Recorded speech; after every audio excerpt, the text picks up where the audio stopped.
За миний зүгээр мэдхийн 90-92 оны улсын баг хурлын гишүүд одоо бүгдээр бас орон сууцтай болж байсан. За 92 оноос хойш их хурлын гишүүд орон нутгаар сонгогдсон гишүүд нь орон сууцны асуудлаа шийдүүлдэг, сүүлдээ орон сууц өгч чадахгүй болохоор орон сууцны дэмжлэг үзүүлдэг байсан.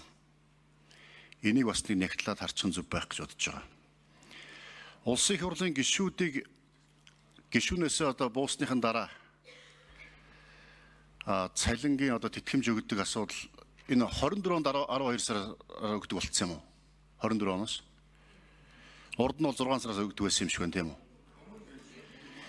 Тийм болохоор энийг бид нар бас анхаарах зүв бах уу. Их хурлын гишүүд илүү эрхтэй хүмүүс биш ээ.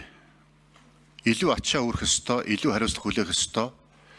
Ер нь их хурлын гишүүнээр сонгогдох гээд ажиллахтаа ч гэсэн бид нар ерөөсөө л улс орныхоо эрх ашигын төлөө, ард иргэдийнхээ төлөө өдөр шөнөгөө нойр хоолгүй чөмгөө дундартал зүтгэнэ гэж одоо амлаж агаад, уулзалт хийж агаад иргэдэд сонгогчдын саналыг сонгогддог. Энэ одоо амлсан амлалтаа биелүүлэх ёстой, үүргээ биелүүлэх ёстой. Ингэснийхээ төлөө бас нэг илүү их хэдлэх гээд байх нь зохимжгүй баха. Тийм болохоор бас иргэдийн гаргаж байгаа саналыг би дэмжиж байгаа. Иргэдтэй адилхан эрхтэй бай.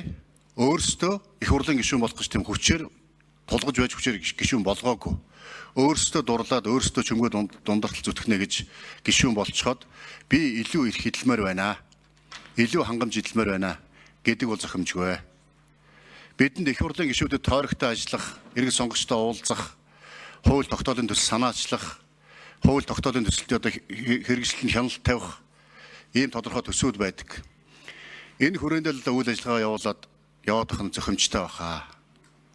Тийм болохоор бас энэ иргэдийн гаргасан саналыг бид анхааралтай авч үзье. Их хурлын гишүүн байна гэдэг бол эрх юм биш ээ. Үүрэг хариуцлага.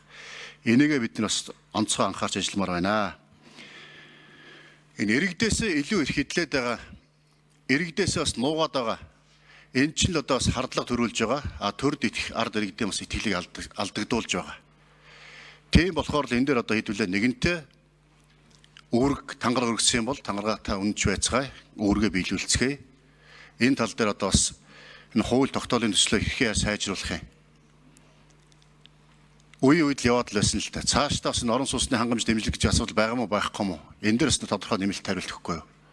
Тэгэхээр иймэрхүү одоо илүү хангамжуудаа бас эргэж харъя. Бас алдаа байдгүй л алдаагаа засъя. Энэ дээр бас тамга юу байнгын хороноос